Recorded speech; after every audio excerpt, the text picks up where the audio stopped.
أعوذ بالله من الشيطان الرجيم بسم الله الرحمن الرحيم قال رسول الله صلى الله عليه وسلم أفضل الصدقة أن تشبع كبدا جائعا أو كما قال عليه الصلاة والسلام رواه البيهقي۔ نبی کریم صلی اللہ علیہ وسلم کا ارشاد گرامی ہے کہ سب سے افضل صدقہ یہ ہے کہ آپ سیر کر دیں کبدن جائعن، بھوکے جگر کو۔ لفظی ترجمہ یہ ہے،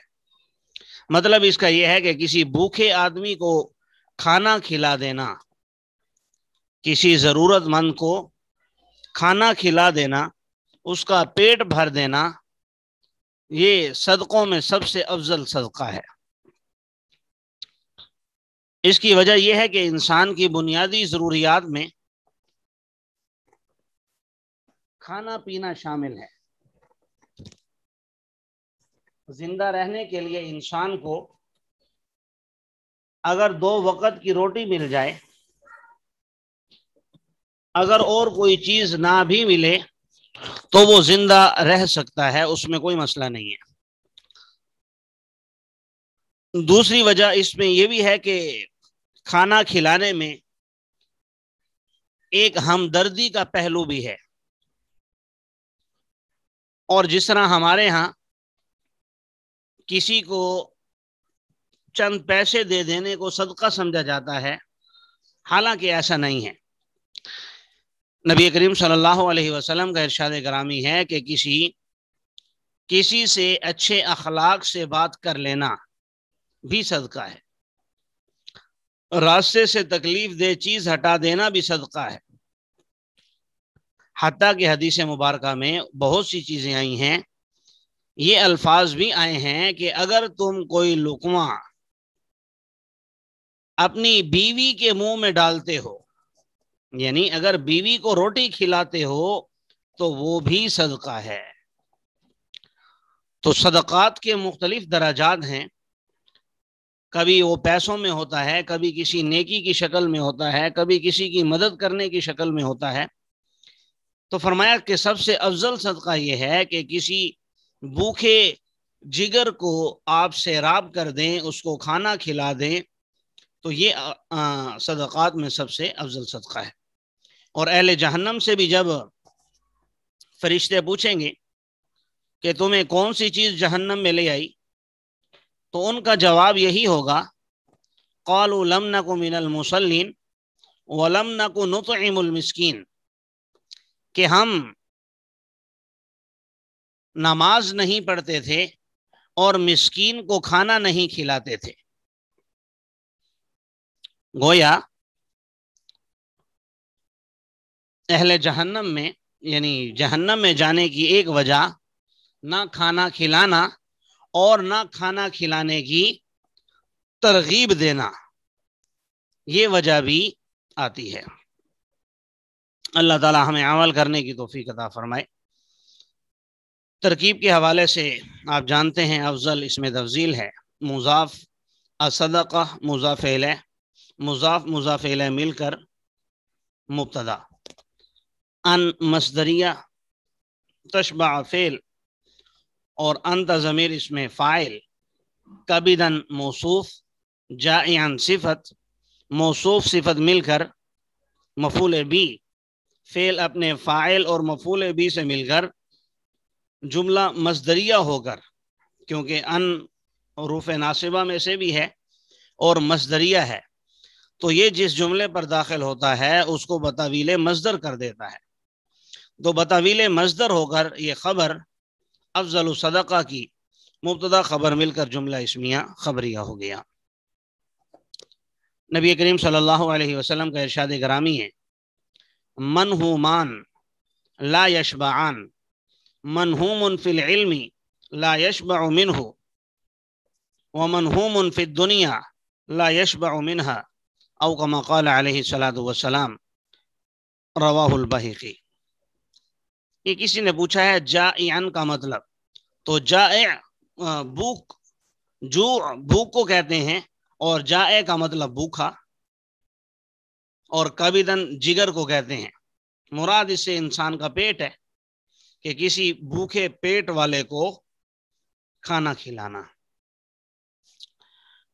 یہ حدیث نمبر 50 نبی کریم صلی اللہ علیہ وسلم کا ارشاد گرامی ہے کہ دو حریص کبھی بھی سیر نہیں ہو سکتے، دو لالچی، لالچ کرنے والے کسی چیز کا کبھی بھی سیر نہیں ہو سکتے، ان کا پیٹ کبھی نہیں بھر سکتا۔ نمبر 1 فرمایا منہوم فی العلم لا یشبع منہ، ایک وہ شخص جو علم کے بارے میں حریص ہو، حصول علم کے معاملے میں حریص ہو، اس کا پیٹ کبھی نہیں بھر سکتا، وہ کبھی علم سے سیر نہیں ہو سکتا، کیونکہ علم تو ایک سمندر ہے نہ ختم ہونے والا، جس کا کوئی کنارہ نہیں، اور پوری زندگی بھی اگر کوئی علم حاصل کرتا رہے تو بھی مرتے وقت اس کی یہ حسرت ہوتی ہے کہ میں مزید حاصل کر لوں۔ تو علم ابھی باقی ہوتا ہے لیکن اس کی زندگی ختم ہو جاتی ہے۔ حضرت موسیٰ علیہ السلام اور حضرت خضر علیہ السلام، وہ لمبا واقعہ ہے جس میں یہ مجمع البحرین مقام پر جمع ہوئے اور کشتی میں سوار ہوئے، تو وہاں ایک چڑیا کو دیکھا جو سمندر سے اپنا پانی کا ایک قطرہ اس نے لیا، یعنی پانی پی رہی تھی۔ تو حضرت خضر علیہ السلام نے فرمایا ہے موسیٰ، میرا اور آپ کا علم اللہ کے مقابلے میں ایسے ہے جیسے اس چڑیا نے جو اپنی چونچ میں پانی لیا ہے وہ اور سارا سمندر، یہ نسبت ہے۔ اور یہ بات کرنے والے کوئی عام انسان نہیں بلکہ دونوں وقت کے پیغمبر ہیں۔ حضرت موسیٰ علیہ السلام تشریعیات کا علم رکھتے ہیں اور دوسری طرف حضرت خضر علیہ السلام تکوینیات کا علم رکھتے ہیں، لیکن اس کے باوجود ارشاد فرمایا کہ ہمارا علم دونوں کا ایسے ہے جیسے پانی کا ایک قطرہ جو چڑیا نے لیا اور دوسری طرف یہ سارا سمندر۔ اور اللہ تعالیٰ نے قرآن پاک میں بھی ارشاد فرمایا وَمَا أُوتِيتُم مِّنَ الْعِلْمِ إِلَّا قَلِيلًا، کہ تمہیں جو علم دیا گیا ہے وہ بہت تھوڑا سا ہے، لیکن اس کے باوجود حضور صلی اللہ علیہ وسلم کا فرمان ہے کہ جس انسان کے اندر حصول علم کا جذبہ ہو، شوق ہو، تو وہ کبھی بھی علم کے حصول سے سیر نہیں ہو سکتا، وہ ہمیشہ کچھ نہ کچھ حاصل کرتا رہتا ہے۔ اور دوسرا فرمایا وَمَنْ هُمٌ فِي الدُّنْيَا لَا يَشْبَعُ مِنْهَا، اور ایک وہ شخص جو دنیا کے معاملے میں لالچی ہو، اس کا پیٹ بھی کبھی نہیں بھر سکتا۔ یقیناً ہم دیکھتے ہیں جس انسان کے دل میں، بلکہ اکثر انسانوں کے دل میں دنیا کی محبت ہوتی ہے، بہت کم لوگ الا ماشاء اللہ ہیں جو دنیاوی مال و متاع سے صرف نفع حاصل کرتے ہیں، ان کے پاس ہو تو بھی ان کو کوئی فرق نہیں پڑتا،